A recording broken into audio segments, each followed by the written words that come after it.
So we're talking about the real pandemic here, insulin resistance. You got a 2 million-year-old pancreas and 2 million-year-old tongue receptors. You've got the giant misinformation campaign coming from big sugar, big pharma, big Coke. There's never in 85 years ever been a successful caloric restriction diet in any study ever done. If you eat less and move more, your body panics and it thinks it's in starvation mode. I'm starving to death, so I'm going to lower my basal metabolic burn rate of how many calories I'm going to burn. The evil genius behind what they're doing to you, they're giving you the false paradigm of eat less and move more. There's no money in prevention, and there's no money in eating less calories.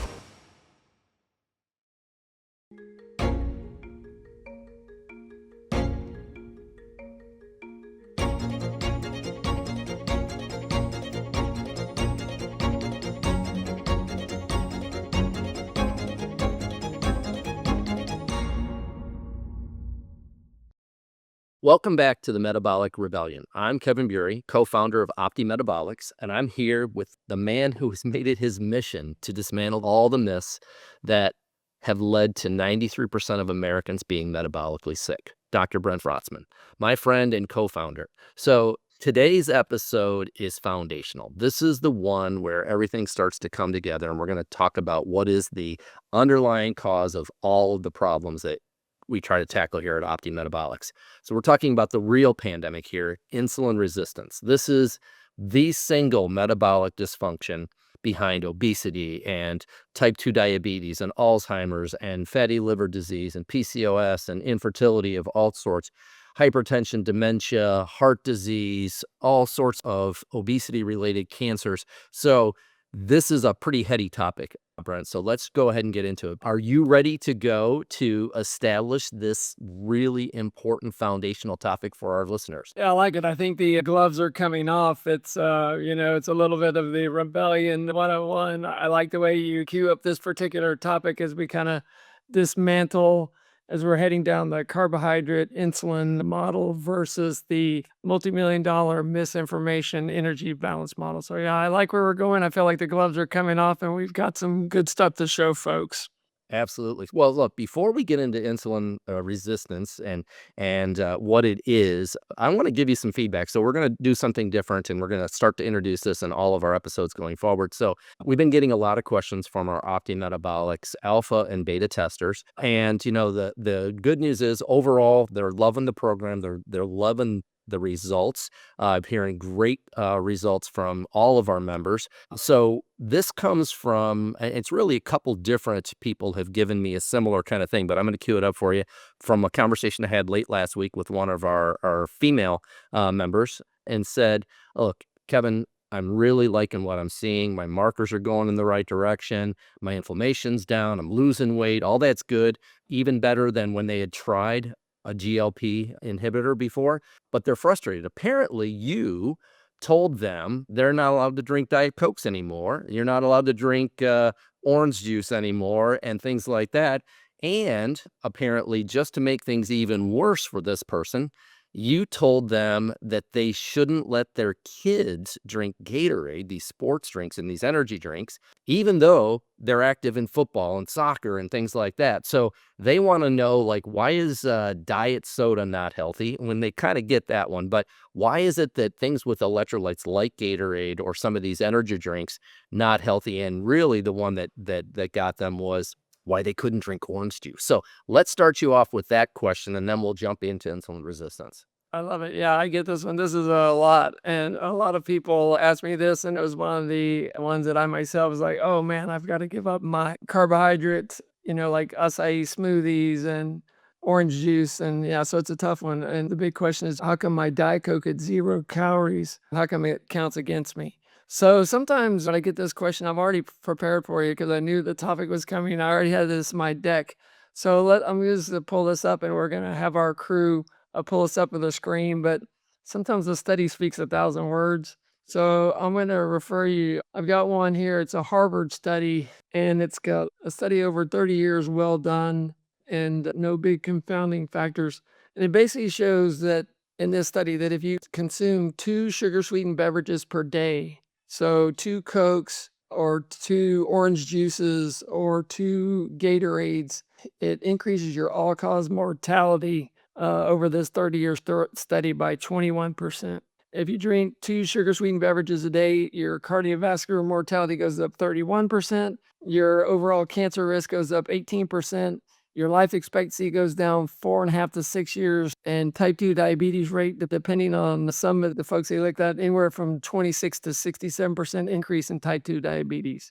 And these were dose-dependent associations, and they controlled for calorie intake and physical activity. So it was a well-done study. I've got another one here by Mura. It shows a big meta-analysis of 11 studies, shows 1 to 2 sugar-sweetened beverages a day increases your type 2 diabetes risk by 26% in this one. I got another one, 100,000 adults followed over 5 years.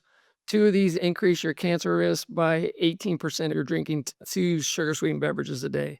And these also include the artificially sweetened and orange juices and sadly Gatorade, all that, because you got a 2 million-year-old pancreas and 2 million-year-old tongue receptors. So they can't tell the difference between a artificially sweetened Diet Coke or Diet Pepsi versus a regular one. So what's going to happen is you drink that beverage, it sends down the signal, hey, we've got sugar coming. And so we've got a big sugar spike coming. We've got to control this. So we need a big insulin spike. If your insulin's above 8 million international units per ml, if it's 8 or above, you're immediately putting everything you eat away into fat. If it's elevated for a long period of time, if you're drinking these and eating a high carbohydrate diet 6 times a day and your insulin stays elevated, increases IGF-1, increases cancer. So we're going to go today through some of the mechanisms. So even though they're drinking diet sodas, they're drinking these sugar-free drinks, it's still having the same effect. That's fascinating. I know that you're very passionate about this, and we're going to talk more about that. So let's jump in. So you talk a lot about, and I know we talk about this with our members, about this idea of being insulin resistant. We test for it. We give them a lot of guidance on how to get themselves out of insulin resistance. But a lot of people don't even know what that means, Dr. B. So can you break it down for us and I would say some simple terms? I know there's a lot of technical aspects of this, but give our listeners a Dr. B overview of what you mean when you talk about insulin resistance. It's like the talk you and I had a few years ago together, and then you started losing weight that was actually fat, not your muscle weight like the GLP-1 agonist. Okay, well, from the 20,000-foot view, you've got a 2 million-year-old hunter-gatherer pancreas who, your brain has evolved somewhat over 2 million years of hunter-gatherers and 10,000 years of ancestral diet, and then over 150 years of the industrial ultra-processed diet.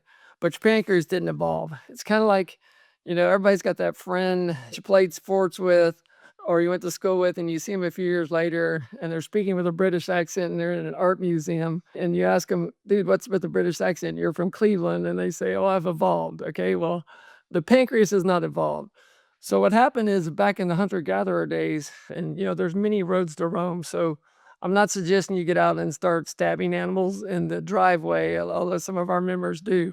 But hunter-gatherers for 2 million years, you killed the deer, you ate the omega-3 fat and the protein from the deer, and then, it's 2 or 3 days before you had your next meal.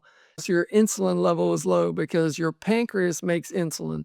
And if you don't make insulin, if you're born with no pancreatic beta cells that make it, you die very swiftly because you can't get any energy into your cells. Your insulin made by the pancreas gets energy into your cells. We used to call it juvenile diabetes. So before they invented insulin, those folks would die very quickly because they couldn't get any energy into their cells. That used to be called juvenile diabetes. You're eating the standard American diet with sugar-sweetened beverages and ultra-processed food that has tons of blood sugar spiking glycemic, fiber removed sugars every, 6 times a day. So again, protein just barely spikes insulin, and fat does not spike your insulin from your pancreas. But if you eat carbohydrate, it spikes blood sugar and it spikes insulin. Ultra processed food, they take out all the fiber and sugar, like Honey Nut Cheerios. You get a big insulin spike to get you back down to a normal blood sugar level, because if it stays up, that's type diabetes. That's a problem. And unfortunately,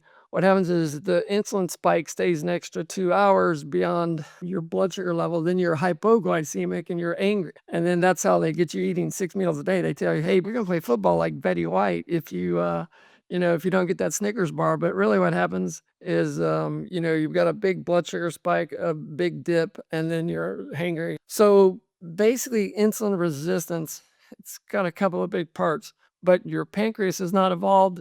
And so your hunter-gatherer 2 million years of ancestry, basically you saw protein, no insulin spike. You saw fat, omega-3 fat from the animal, no insulin spike. You had water until your next meal, no blood sugar spike. Then you saw some berries seasonally. You come over and say, "Ooh, man, there's some berries. I'm going to eat those." But they were whole foods. They're fibers. That's good fiber. So they never got a blood sugar spike because the berries have the fiber, which slows down your absorption. And so as a result, your pancreas is not designed for, your hunter gatherers never walked along and said, "Hey, there's 69 grams of sugar, and it's going to immediately spike my blood sugar and my insulin's up high. And when my insulin's over 8, I cannot burn my own fat. When my insulin's over 8 and stays there all day, I've got insulin growth factor 1. I'm going to, have an increased cancer risk. If my insulin is out, so basically your pancreas is not evolved. It's great with protein. It's great with carbohydrates that have fiber in them, and it's great with fat. But you're in deep trouble. Insulin resistance is you're getting so many blood sugar spiking, glycemic, ultra processed carbs, whether it's from sugar sweetened beverages, whether it's from what they've done to the food, that your insulin is staying up all day. And as a result, you have elevated insulin. And after a period of time, your cells in your body all stop responding to it because it's insulin's here again. He's trying to put sugar in me. And so that's how you end up with, that's how 80% of folks, a bunch of Mayo and Harvard studies, they now call Alzheimer's disease type 3 diabetes. And I've got a bunch of articles here that shows you it's called insulin resistance of the brain. And it's a little bit different mechanism. The brain cell, it's kind of like you hire insulin to be your bouncer and your PR guy and your social media guy. So it's like, "Hey, I'm running this bar. Insulin, can you bring in some glucose for me?" It brings in 1,000 patrons through 1,000 doors in your brain cell. So the brain very quickly says, "Oh man, that's too much sugar in here. You're going to kill me." So what happens is the brain cells in certain parts of your brain and the supporting glial cells will down-regulate. They'll say, "Okay, I'm not going to have 1,000 entrances for this glucose to come in." But unfortunately, they overcorrect and they go down to 2.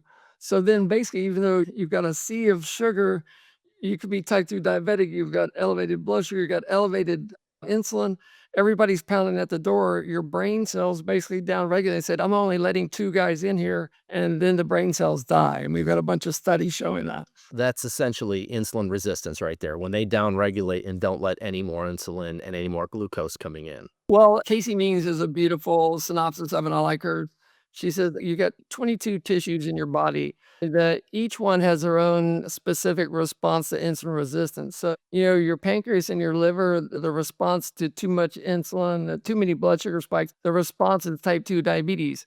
Because what happens is, as you're getting all these repetitive spikes of sugar and the insulin's up high, your beta cells of your pancreas can only produce so much insulin to keep your blood sugar down at 85. And we have studies showing that if your fasting blood sugar is above 85, you have a 40% increase of cardiovascular death compared to somebody with a fasting blood sugar of 85. So your pancreas is working like crazy to get your blood sugar down into the 85 or lower range fasting. And after a while, it just can't do it. So type 2 diabetes, it's so many sugar spikes, so much insulin that the beta cells burn out. They just can't produce insulin.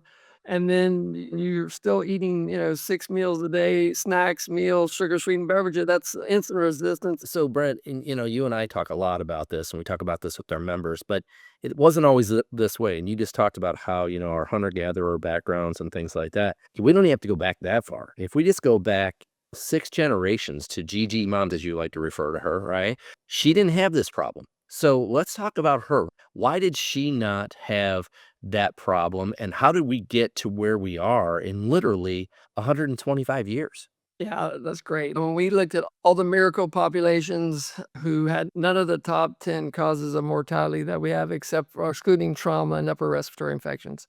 But basically, the top 10 causes of death have only been our top 10 causes over the last 40, 50 years. And if you start back any population before the ultra-processed foods, which started kinda 1900s, really accelerated. We call them miracle populations, but they're just the standard regular population that has built-in glutathione and antioxidant system and was eating an ancestral diet. Rather than telling everybody about the Inuit or 400,000 people in Africa that had no cancer, we picked your Gigi mom 6 because she's used 6 generations back, and she had a 1.2% obesity rate because she walked around like your hunter-gatherer, the predecessors, with a fasting insulin level of 4, and she was metabolically flexible, so if your insulin level is 4, you can go back and forth and burn your own fat, or you can burn carbs. If it's 8 or above, you cannot burn your own fat, so you can do any calorie restriction diet in the world you'd like to. You're just gonna go into adaptive thermogenic system. Yeah. So your Gigi mom 1900, let's look at her. She had 1.2% obesity rate. We have 30% of the country is overweight and another 40% are obese. She had 0% type 2 diabetes. We've got, one third of the population is diabetic or pre-diabetic, and really more if you critically look at those numbers. She had no childhood obesity. We've got a huge proportion of childhood obesity because when you start looking at the studies, I'm going to give you some to lay up there. There's a huge increase in, big tobacco playbook from, big sugar, big food. Our kids are doing tons of energy drinks, tons of Gatorades, tons of Coke. So we've got, she had no childhood obesity. We'll show you the studies. She had no atherosclerotic cardiovascular disease. She had no coronary artery cholesterol plaques. She had in 1900, they had valvular disease from rheumatic fever or infectious endocarditis, but no plaques. And the reason you get atherosclerotic plaques is from oxidized LDL cholesterol, which is coming from, either seed oils or type 2 diabetes. It's oxidative stresses. So she had none of our top 10 causes of death, excluding trauma, excluding upper respiratory infection.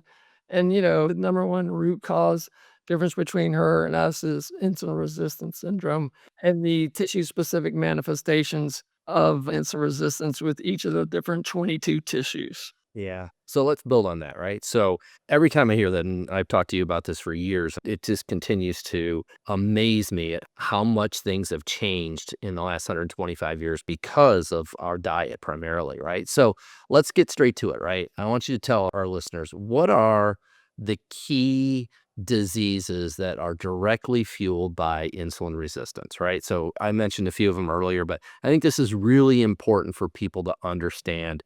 This is not something that is an isolated thing. 93% of us, as I have talked about and you've shared multiple times, 93% of us suffer from some form of metabolic dysfunction. So what are some of the diseases that are directly fueled by insulin resistance? Okay, good. I'm going to pull up some slides for you because that's a beautiful question. I had a feeling you were going there. All right, so I've got my slides up here. So you can see here that insulin resistance, it causes hypertension, it causes type 2 diabetes, it causes obesity, it causes atherosclerosis, dyslipidemia. And here's the tissue-specific responses to having elevated insulin all the time. And as you can see here, this is one of the things we're watching at Opti. So we're looking at root causes of diseases. You see omega-6 to omega-3 ratios.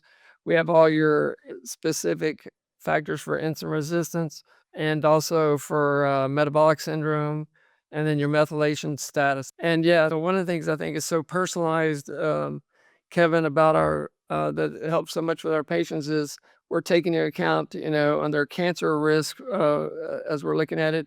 How many sugar sweetened beverages do you drink a day? So that's why I take the heat all the time. Like, how does that have anything to do with it? And then I show them the studies. They're like, okay, unsweetened green tea, iced tea, coffee, water, LaCroix. Okay, so here we go. To keep your glucose normal, your pancreatic cells are producing more and more insulin to a point where they burn out. Multiple blood sugar spiking meals with your pancreas trying to produce insulin to keep your blood sugar normal, ends up getting overpowered. That's type 2 diabetes. As you see here, hormone-sensitive lipase is the only hormone that can burn and mobilize your fat from your own fat cells, and that's HSL is blocked if your insulin level is above 8. So that's how you get obesity. So the average American right now is walking around with a fasting insulin level of somewhere between 11 to 15, and it needs to be 4 for them to burn your own fat. There's nothing to do with calories. It's the carbohydrate insulin model versus the calories in, calories out model. Once you have a fasting insulin level of 8 or above, everything goes into something called lipogenesis. Your elevated level of insulin blocks HSL, so you cannot burn fat if your insulin level is above 8. And so all you'll do is end up burning your own muscle because the body will be looking for something else to burn if you go into caloric restriction. Not only can you not break down your own fat to burn it as you'd like to, but anything above 8, any extra calories, extra carbs are going immediately into fat cells. So that's obesity. So here's the article, a causal role for hyperinsulinemia and obesity. It causes obesity, type 2 diabetes, hypertension. When you have elevated insulin, one of the things that the insulin does is also grows things. And so it grows your smooth vessels in your blood vessels. So you have elevated blood pressure. Also causes cardiovascular disease, and we'll get to that here in a second. But here's the problem. Insulin does multiple things. It's the king of the hormones. So it acts as a growth factor. No other population in history eats 6 times a day. Our ancestors were eating once every several days. Back in the 70s, back in my day, you say, "Hey, mom, I want a snack." She say, "It's going to spoil your dinner." So you eat 3 meals, but no population that's healthy eats 6 times a day because it keeps your elevated insulin up, or insulin growth factor 1, and together those are big risk factors for cancer because they're always growing, growing, growing. So they're growing your smooth blood vessels, giving you high blood pressure, which is one of the silent killers. They're also, as you can see here, elevated insulin IGF-1 is the growth of it never turns off. You never have autophagy. The cells are never able to recycle stuff. So here it is. The title of this article, Role of Growth Hormone IGF-1 Axis in Cancer. And then here's a bunch of, we'll give you some articles showing that that's why they're called the 13 obesity related cancers. The obesity comes from elevated insulin. And so everything you're putting away is going into fat and you can't burn your own fat. The obesity related cancers are, there's several factors, but the big one is that elevated insulin goes to elevated IGF-1, insulin growth factor 1, produces growth of cells, which is cool when you're a teenager. But if it's all day long, every day, and you're an adult, then what happens is the growth in the cells becomes abnormal. That's one of the cancer formers that we've gone from. Your Gigi mom had a 5% cancer rate. These miracle populations had a 1% cancer rate, and it's our second leading cause of death now. So that's one of the root causes of the modern day. And we'll go over some of that with metabolic cancer versus the somatic mutation theory as we progress. But here's an article on, so many young people suddenly have cancer.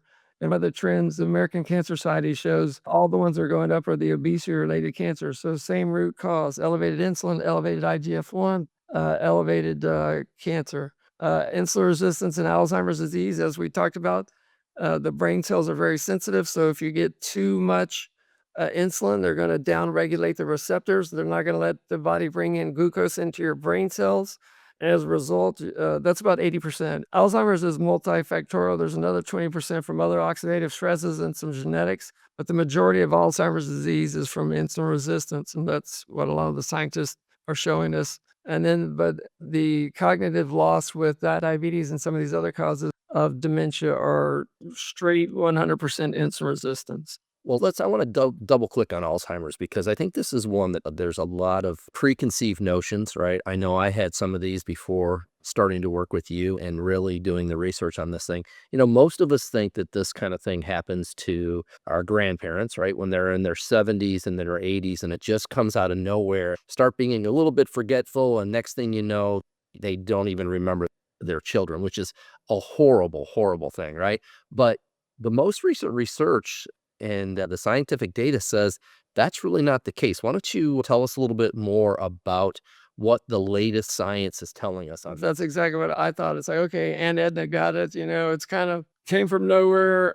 Gosh, it's sad, but over my 30-year career, I'm noticing more and more people are getting it. Then they started showing that there's some genetic component. If you're ApoE4 homozygous, which basically those are alleles that you have, and it's a certain way you transport into your brain cells, the way you transport lipids and nutrients into the brain cells. So I'm sad to say, I've got ApoE4 homozygous, which it genetically increases your chances of having Alzheimer's about 20-fold. And then if you're heterozygous, if mom gave you one, dad didn't have the other one, increases it about fivefold. So everybody's like, "Oh man, do you want to know that you're at an increased risk?" Well, heavens yes, because of what I'm about to tell you. And that's, we do give that to our clients. But if you I tell you my modification of what I eat has been pretty profound based on some of the studies I'm about to tell you. So, like I said, about 80% of Alzheimer's disease comes from long-standing insulin resistance syndrome.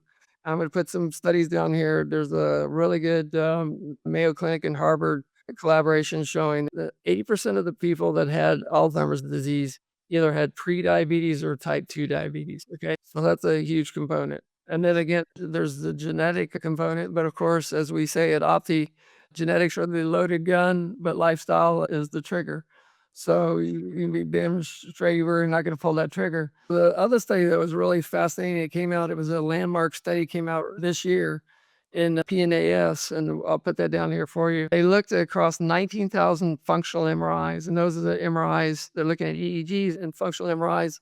Those are those cool ones where you look at them and it's showing the brain networks, and they come up with, all these colored patterns. We'll put that in there for you. And what they found was that indeed, just as we've been telling our clients and that we've been testing for, they found that in these 19,000 patients followed over 4 huge cohort groups out of some really good neuroscience places, they found that indeed the underlying root cause was insulin resistance syndrome. But what they found was fascinating and horrifying is that the insulin resistance started in your 40s with these 19,000 functional MRIs. So they showed that the downregulation, the loss of network connectivity, and they said it's not just Alzheimer's, they call it brain aging, some of the cognitive loss with diabetes. But the underlying root cause was insulin resistance. But the sad part is it starts in your 40s and you're asymptomatic for a long period of time on these functional MRIs, but then it starts manifesting itself in your 60s, 70s, and 80s. But what's fascinating is they took these 19,000 and they also did another portion of the trial, because one of the things we advocate for our members is either to be in ketosis, which is burning your own fat and then the liver converts them to ketones, or to take exogenous ketones where you can drink them or to take ketones. They took 100 of these 19,000 folks, and first they gave them glucose, which did not help. The networks of the brain did not light up at all because the cells had downregulated and they weren't letting it in. Then they gave them ketones, which goes into your brain cell through an alternative pathway. It's called the MCT receptor. So you've got downregulation of your GLUT4 receptors, which your sugar is supposed to be coming in. But they went through the MCT receptor, which is what ketones go in through the back door. And then they lit up their networks in their brain. And they said, you really want us to, so you've got some reversibility, but yeah, the earlier you start doing it in your 40s, 50s, you can't wait until a big pharma wants to do it once you've got the proteins misfolding, the brain cells dead. So you've got to basically start doing it early. Either you're doing some intermittent fasting, you're producing your own ketosis, your own ketones, or you're drinking some exogenous ketones. But there are several studies showing that ketones help you from that downregulation. And Yeah, I think earlier you said that, and you and I have talked about this, that it's now referred to dementia as type 3 diabetes. I think that to me is very, very telling. This is an insulin resistance related issue, right? Not 100% of the time, but as your point, 80% of the time it is, and that you can in fact reverse it if you understand what the root cause is and you attack it early. yeah, there's no ultra healthy population that has elevated fasting glucose or elevated insulin. There's no healthy population that has a omega-6 to omega-3 ratio of more than 2 to 1, except for occasionally seasonally on the fatty acids. Seasonally, they'll get up to 4 to 1 if they're eating certain types of nuts. But look this up, So unfortunately, the other 20% we're talking about is some huge oxidative stresses from the polyunsaturated fats, the omega-6 seed oils given to us by the American Heart Association, who signed off on that for $21 million, and magically, canola oil, rapeseed became a vegetable, and hydrogenated cottonseed became this staple or thing to cook with. But no centenarian, no miracle population, ancestral or modern day has the high fasting glucose or a high fasting insulin or an omega-6 to omega-3 ratio. over 2 to 1. And of course, in our society, most of the folks we're seeing, and the average is 20 to 1. We're going to talk about omega-6 in a future episode. I want to come back to something that you've been talking a lot about lately. We talked about it in our first episode, and this is that it's not just about trying harder, right? That in our first episode, you said the system is designed this way, right? That this idea that it's not them, it's you, and you need to try harder. You need to eat less and move more. Why do you think that has failed for 85 years of these caloric restriction diets? So why don't they work in your well-educated and knowledgeable perspective? Oh, this is beautiful. Yeah, you and I are working on a really good podcast on this too. I love this. So basically, how do I say this gently? Yeah, you have two. Don't be gentle. This is a rebellion, dude. Gentle. No, there are no kid gloves here. So my question to everybody is, and if 70% of the population is overweight or obese, and your grandmother in 1900 who hadn't invented tennis shoes yet had a 1.2% obesity rate, is that really on you? And she just didn't have a giant misinformation campaign coming from big sugar, big pharma, big Coke. So you've got the energy balance model, which comes into our practice and our clients into Opti. And they say, Brotzman, it's eat less, move more. The 100 calories of broccoli is equivalent to drinking 100 calories of Coke. And Diet Coke is 0 calories. And it's calories in, calories out. That is a huge misinformation, because if you ask your physics professor, those are all for closed systems. And that we're a totally open system. So if that really worked, then if you drink a Diet Coke at 0 calories, you'd be shredded in a few weeks. Or if you were a marathoner and you ran all the time, you exercise, because they want you to be culpable. So if you were a dedicated marathoner and you started running more and eating less, and you went down 500 calories a day times 1 week times 7, that's 3,500 calories. If it was a closed system, you would basically lose a pound a week until eventually you went to, in a closed system, you go down to 0 pounds. So that never happens. So basically your body physiologically has two responses. It's based around insulin and your pancreas predominantly. So if you say, hey, I'm going to calorie restrict because Coca-Cola paid $120 million to do a false front to tell me that it's all these mantras, and got caught. Then we took America's Biggest Losers, and we looked at the NIH studies through Kevin Hall. So what happens is, if you eat less and move more, your body panics and it thinks it's in starvation mode compared to fasting, and I'll show you that in a second. So your body says, oh, okay, I'm starving to death. I was getting 2,000 calories. Now Dr. Brotzman's only giving me 1,000 calories. But my insulin's still elevated, because the 1,000 calories I'm eating in the standard American diet, my insulin's probably 12. So what I'm going to do is, I'm starving to death. In a few months, I'm going to starve. So I'm going to lower my basal metabolic burn rate of how many calories I'm going to burn. So I'm going to try to get the whole 1,000 calories down that I'm not getting from the bison not running through the field. That's called adaptive thermogenesis. And that's why everybody plateaus on their diet at 4 to 6 weeks. All of a sudden, you're no longer losing any more weight. Your body says, hey, I got to cut down and go into idle mode. So your thyroid slows things down. Your body temp goes from 98.6. You're just running on the very minimal things your body can do, burning as few calories as it can. So your body says, okay, I'm burning 2,000 calories. I got all the way down. I'm only burning 1,400 calories. But in the NIH study, it never comes back. You're still burning 1,400 calories 6 years later. So you go into the depth of thermogenesis because your body thinks you're going to starve. Now you're burning 1,400 calories forever until we help you correct it. And then to get the other 400 calories, your body says, okay, I'm going to burn that fat, but your insulin's blocking the only hormone that can burn your fat, HSL. So it's panic. So then it burns your muscle.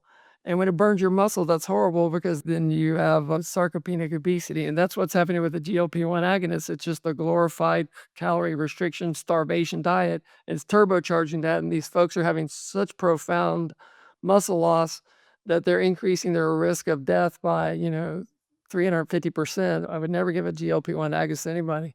So we're going to show you that on that show. Versus the way your body is designed, your hunter-gatherer 2 million years ago, so they killed the deer, they ate it, and then their insulin was low. So then they would water fast for 2 or 3 days. And so what would happen is their insulin's low, so metabolically flexible.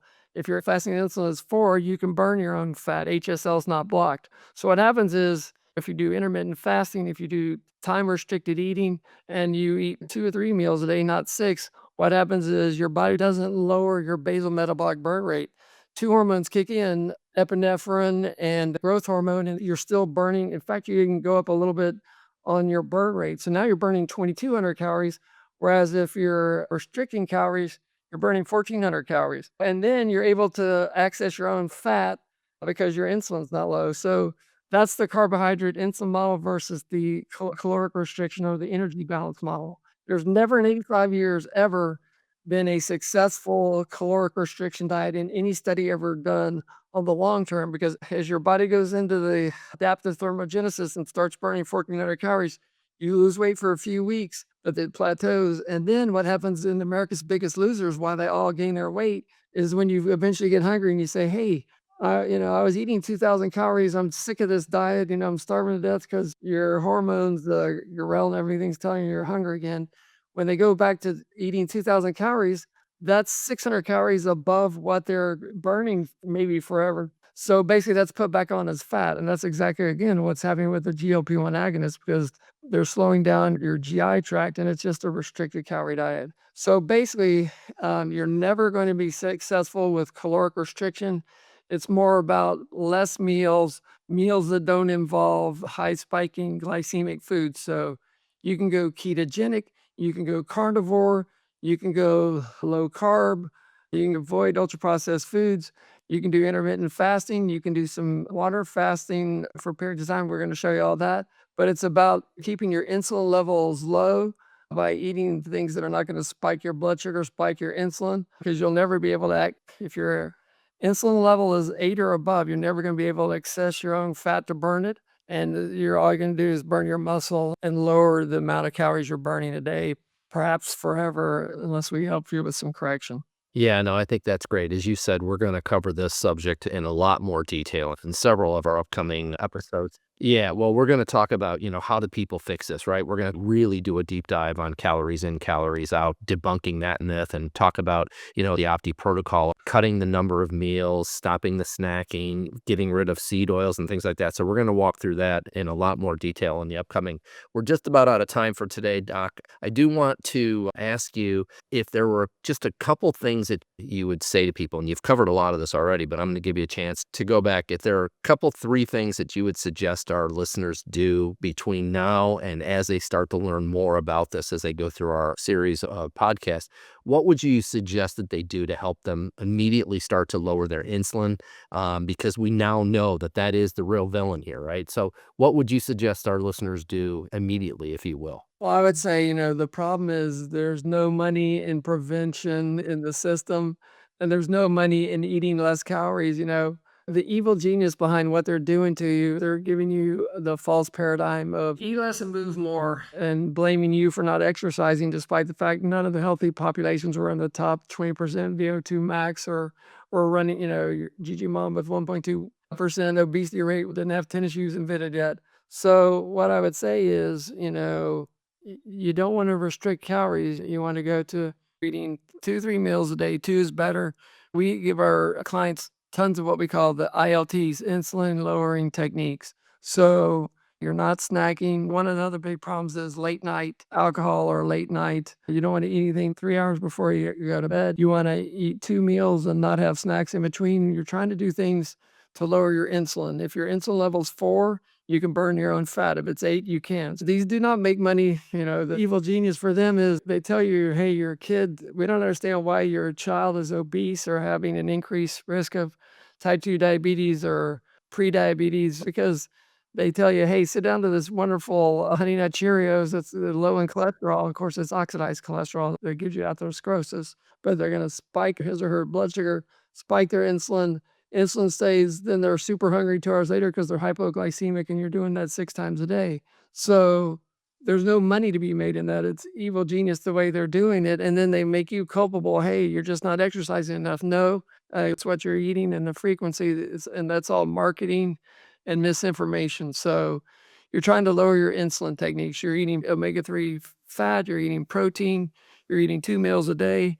You're water fasting, you're not doing sugar-sweetened beverages because you saw the statistics on what that's doing to your risk for cancer, type 2 diabetes, insulin resistance syndrome. There's some great books on it. Bigman's got a great book, Why We Get Sick. Surgeon General talks about insulin resistance syndrome and how it causes PCOS, polycystic ovary disease for women, because elevated insulin messes with your aromatase enzyme that converts testosterone to estrogen. So for women, it's infertility through PCOS by insulin suppression aromatase. For men, it's erectile dysfunction from some of the properties of insulin and some of the other things we would get into. So it is a big, huge root cause of modern disease, and it's very simple. It's just preventative and doesn't make money for anybody. Kevin, you and I are not making money on telling them to eat less and, restrict their, we don't have a grass-fed beef company at this point. I think that there's a lot to this, and I love the fact that we have started this metabolic rebellion. We're not alone on this quest, but we are absolutely going to do everything we can to get the word out. I think this episode really starts to, as we called it earlier, this foundation of understanding, and that's really what we're here to do, is to help people understand. Insulin resistance is the number one problem. It is truly the pandemic that nobody knows about, right? So we need people to understand this, and that's what we're here to do. You have talked about so many different things today, Doc, that we need to go into much, much more detail. We could do an episode on just about every one of these chronic diseases and disorders. We can talk so much. I think where we're going to focus our energy probably for the next couple of sessions is more of this foundational kind of knowledge for our listeners. And then as we get close to the first of the year, we're going to jump into things like deeper dives in, calories out. We're going to talk about GLP-1 inhibitors and why they don't work, because it's just another form of a caloric restriction diet. So for everyone listening, we hope you enjoy these episodes. This is something Brent and I are doing. We're very passionate about getting this educational knowledge out there. If this resonated with you, we ask that you like it and that you share the episode with your friends. Subscribe to it to get more, people coming back. Our commitment is we're going to be publishing episodes every couple weeks. We're going to try and ramp that up as quickly as we can, because what we realize is an educated person makes better decisions, right? And I can tell you that firsthand from listening and learning from Doc B over the last 3 years. My life has fundamentally changed. I was in insulin resistance. I was pre-diabetic, even though my family doc did not think that was the case. He told me, Bury, you're in great shape. Maybe you lose 5 pounds or so, right? Brent looked at my results and said, Bury, you got some real issues here, right? You need to make some fundamental changes. And so this is something you don't just kind of wake up one day and realize that you have these problems, right? It is something that has been building over years. You kind of drift into it because you don't understand what are the causes of this thing. So to your point, Brent, there is no money in prevention, but there is a better outcome if we focus on prevention. Yeah, I love it. One of the things I think we give them great. So, for instance, if you come to the doctor and say, I want to lose some weight, your doctor should say, oh, okay, well, let's look at your fasting insulin, because you're not going to be able to burn fat if it's above 8. No doctor ever says that. Or, Kevin's doctor and then just about everybody else will say, well, your fasting glucose is pretty good. Yeah, but to keep it there, you can be pre-diabetic for, 15 to 25 years for our studies. So if your insulin level's at 15 to keep your blood sugar at a normal level, you're missing 15 to 20 years of damage by having the elevated insulin. So elevated insulin, you're gaining weight. So a lot of it is, if you just know your physiology, if we teach you the truisms, you're able to do it on your own. You can say, okay, this is what I'm going to do. I don't have to calorically restrict because it's actually going to slow down my basal metabolic rate. That's good. I don't have to take a shot because it's actually going to make me anhedonic, or, it's going to hit my pleasure center and I'm going to be joyous and I'm going to lose, tons of 30-40% of the weight I'm losing is my muscle, which really increases my risk later in life of sarcopenic obesity or frailty, falling, that kind of stuff. So it's, if you know your physiology that we've taught you, and then we can give you, and what we do is help monitor. It's like, okay, oh, hey, I'm struggling. Well, you're doing something because your fasting insulin's still 12, or your omega-6s are still high. So if you know your physiology, then we can help you, in a way that's, it's been wonderful for my patients and now for our clients. I'm excited to bring it to you. Absolutely. Well, listen, Doc B, thank you so much for tonight. Thanks for everything you're doing to help get the word out. I love the fact that you are the guy out front leading this metabolic rebellion, and I look forward to having more conversations with you about it. Sounds like a winner. All right, thanks.